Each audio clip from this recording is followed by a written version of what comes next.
안녕하세요 여러분, 성공합시다. 많은 분들이 저에게 아이들 믿음 교육을 어떻게 하냐고 물으시거든요. 근데 사실 이 본문에 다 나와 있어요. 기대되시죠? 자녀 교육뿐만 아니라 우리가 사람에 대해서 어떻게 대하고 또 기다려야 하는지에 대해서 알려주시는데요. 기대함으로 한번 들어가 보도록 할게요. 4절. 아브라함은 주님께서 말씀하신 대로 길을 떠났다. 롯도 그와 함께 길을 떠났다. 아브라함이 하란을 떠날 때에 나이는 75이었다. 아브라함은 아내 사레와 조카 롯과 하란에서 모은 재산과 거기에서 얻은 사람들을 거느리고 가나안 땅으로 가려고 길을 떠나서 마침내 가나안 땅에 이르렀다. 아브라함은 그 땅을 지나서 세겜 땅, 곧 모래 상수리 나무가 있는 곳에 이르렀다. 그때 그 땅에는 가나안 사람들이 살고 있었다. 아브라함은요, 하나님께서 말씀하신 대로 길을 떠났어요. 히브리서 11장 8절에 보면요, 이것은 믿음에 의한 순종이라고 말하고 있죠. 사실 아브라함은 어디로 가야 하는지, 얼마나 가야 하는지, 어떤 길로 가야 되는지에 대한 아무런 정보도 없이 말씀에 순종해서 떠난 거예요. 이때 조카 롯도 함께 떠났어요. 이 롯은 나중에 소돔과 고모라에서 살게 된 그 롯이에요. 또 하란을 떠날 때 아브라함의 나이가 적지 않았어요. 75세였죠. 어떻게 생각하면 미지의 땅에서 새로운 시작을 하기에는 나이가 있는 편이었지만 그는 믿음으로 하란에서 얻은 그 모든 소유를 가지고 떠났어요. 그리고 마침내 가나안에 도착하죠. 사실 그 여정도 쉽지 않은 여정이었어요. 죽을 수 있는 위험한 길이기도 했죠. 그런데 도착해서 보니까 이 땅도 만만치가 않는 거예요. 가나안은 빈 땅이 아니었어요. 이미 사람들이 살고 있는 정복해야 하는 땅이었죠. 자, 7절. 주님께서 아브라함에게 나타나셔서 말씀하셨다. 내가 너희 자손에게 이 땅을 주겠다. 아브라함은 거기에서 자기에게 나타나신 주님께 제단을 쌓아서 바쳤다. 아브라함은 또 거기에서 떠나 베델의 동쪽에 있는 산간 지방으로 옮겨가서 장막을 쳤다. 서쪽은 베델이고 동쪽은 아이이다. 아브라함은 거기에서도 제단을 쌓아서 주님께 바치고 주님의 이름을 부르며 예배를 드렸다. 아브라함은 또 길을 떠나 줄곧 남쪽으로 가서 네겝에 이르렀다. 하나님께서는 세겜에서 다시 나타나셔서 땅에 대한 약속을 다시 주세요. 특별히 너의 자손에게 주겠다고 말씀하시죠. 그러니까 지금 당장이 아니라 시간이 걸린다는 것을 얘기하고 있어요. 아브라함은 그곳에 여호와를 위한 제단을 쌓았어요. 예배를 했다는 거죠. 세겜을 떠나서 베델 동쪽에 있는 산간 지방으로 옮겨서 장막을 쳤어요. 그곳에서도 예배를 드렸죠. 또 남쪽으로 내려가서 네겝에 이르렀어요. 우리는 이렇게 글로 읽으니까 그런가 보다 이러지만요, 아브라함의 이동 동선을 보면요, 가나안의 북쪽에서부터 최남단까지 관통하면서 지나왔어요. 그는 믿음으로 가나안 땅을 관통하면서 일종의 상징적인 정복을 진행하고 있었던 거예요. 자, 10절. 그 땅에 기근이 들었다. 그 기근이 너무 심해서 아브라함은 이집트에서 얼마 동안 몸부쳐 살려고 그리로 내려갔다. 가나안에 기근이 들었어요. 근데 그 기근이요, 그냥 견딜 수 있는 정도가 아니라 너무 심해서 아브라함은 이집트로 잠시 머물려고 내려갔어요. 근데 참 이런 내용을 보면 재밌는 것이, 아브라함이 자기가 자진해서 내가 정말 가고 싶으니까 보내달라고 해서 가나안으로 온 게 아니잖아요. 정말 하나님께서 등 떠밀어서 보내셨는데 기근이 들어요. 순종했으니까 막 복을 넘치도록 주셔도 모자랄 것 같은데 항상 자녀에게 이렇게 환난을 주시죠. 이유가 뭘까요? 네, 맞아요. 우리를 성장시키기 위함이에요. 우리 집 아이들도 사실 한참 자랄 때 저희가 환난 가운데 있었잖아요. 고난 가운데 있었잖아요. 그래서 정말 누리지 못했어요.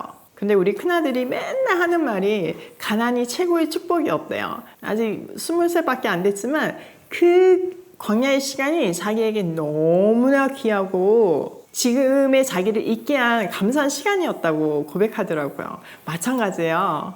우리 모두에게 하나님은 그 시간을 통해서 성장시키죠. 사실 아브라함을 생각해 보세요. 갈대우르에서 하나님의 현유연을 경험하고 믿음으로 이까지 오긴 왔지만 아직 하나님에 대해서 제대로 아는 건 아니잖아요. 그리고 뭐 믿음이 굳건한 건 아니잖아요. 이때 하나님은 그의 믿음을 성장시키기 위해서 하나님이 어떤 분이라는 것을 알려주기 위해서 이 기근이라는 고난을 사용하시는 거죠. 자, 이렇게 테스트를 딱 하시자마자 아브라함의 믿음의 실력이 바로 드러나요. 완전 낙제했어요. 자, 환란이 임하면 믿음의 사람이면 어떻게 해야 하나요?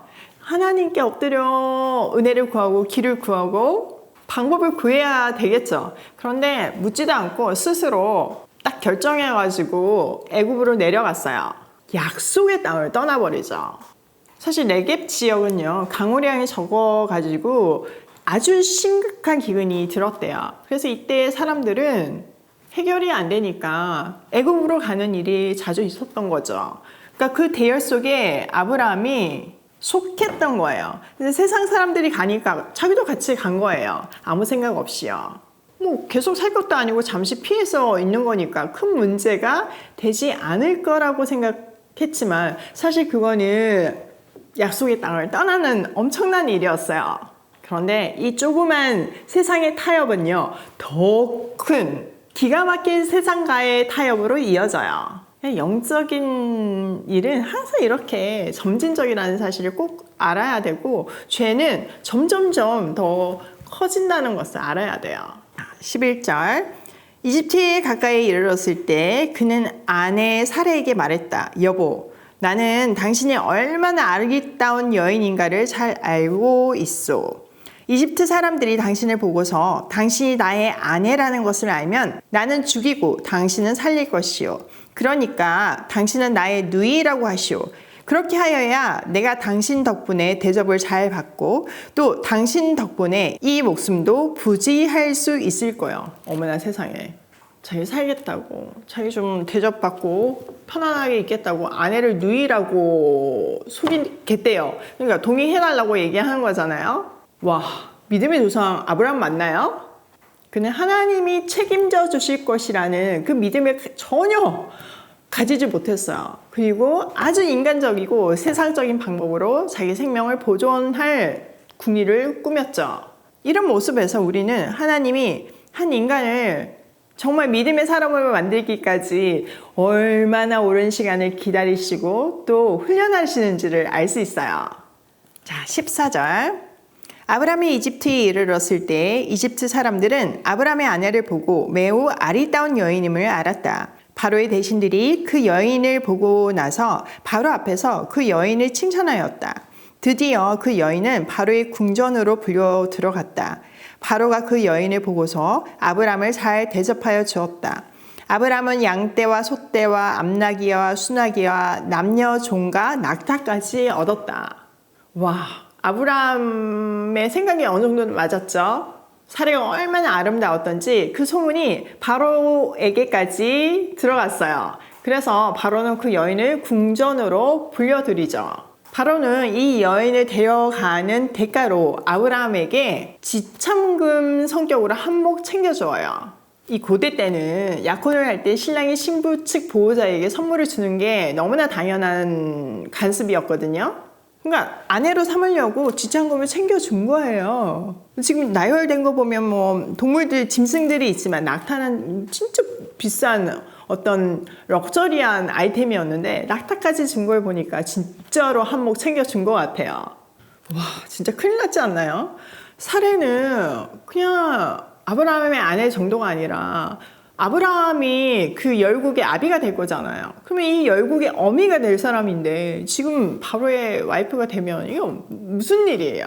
자, 하나님은 여기에 대해서 어떻게 처리하시나 볼게요. 17절. 그러나 주님께서 아브라함의 아내 사레의 일로 바로와 그 집안에 무서운 재앙을 내리셨으므로 바로가 아브라함을 불러서 꾸짖었다. 어찌하여 너는 나를 이렇게 대하느냐? 저 여인이 너의 아내라고 왜 일찍 말하지 않았느냐? 어찌하여 너는 저 여인이 내 누이라고 해서 나를 속이고 내가 저 여인을 아내로 데려오게 하였느냐? 자네 아내가 여기 있다. 데리고 나가거라. 그런 다음에 바로는 그의 신하들에게 명하여 아브라함이 모든 재산을 거두어서 그 아내와 함께 나라 밖으로 나가게 하였다. 아브라함의 진짜 어처구니 없는 믿음 없는 행위에도 불구하고 하나님은 그의 자녀들을 보호하시고 언약을 지켜나가세요. 또 너무 재밌는 거는 지금 혼나야 될 사람은 아브라함이잖아요. 근데 아브라함 대신 바로를 혼내셨어요. 왜냐면은 지금 아브라함의 영적인 수준이요, 뭐 매를 들어서 알아들을 수 있는 수준이 아닌 거예요. 우리도 아이들 이렇게 키워보면 자녀의 연령대에 따라서 훈육 방법이 다르잖아요.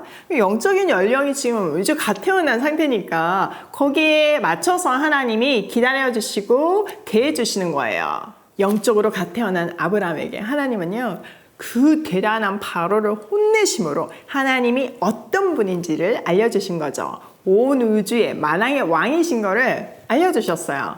조금 이제 이만큼 알게 된 거죠. 자, 하나님이 그 살해 일로 바로와 바로의 집에 큰 재앙을 내리니까 이제 바로가 다급해져가지고 아브라함을 불렀어요. 왜 속였냐 이렇게 얘기하죠. 근데 그 질문들을 보면 어찌하여 이렇게 3번 반복해서 말하고 있어요.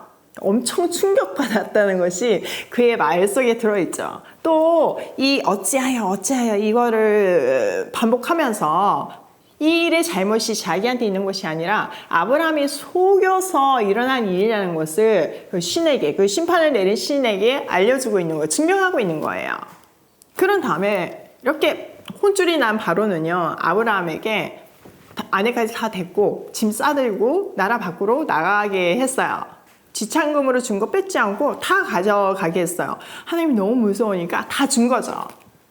자, 이때 아브라함은 어떤 마음이 들었을까요? 와, 하나님 대박. 이러지 않았을까요? 그러면서 이 하나님께 앞으로는 내 삶을 맡겨야 되겠다. 이런 환난이 있을 때 내 맘대로 하지 말고 하나님께 맡겨야 되겠다. 이런 믿음이 조금만 생겼겠어. 이게 하나님의 교육법이에요. 하나님이 이렇게 아브라함이 상식적으로도 이해가 안 되는 행동을 했지만요, 그를 포기하지 않으시고 결국은 믿음의 자리로 이끌어 가세요. 지금은 요만큼 같지만 그의 인생을 통해서 보면 정말 믿음의 조상이 될 만큼 파이널리 그 믿음을 가지게 되었잖아요. 믿음이 얼마나 전적인 하나님의 은혜인지를 보여주는 사건이에요. 아브라함도 이런 믿음의 훈련 과정을 통해서 믿음의 조상이 된 것 같이 진짜 믿음을 가지게 된 것처럼 우리도 동일하게 하나님이 포기하지 않으세요. 그 믿음이 하나님의 자녀답게 성숙해질 때까지요.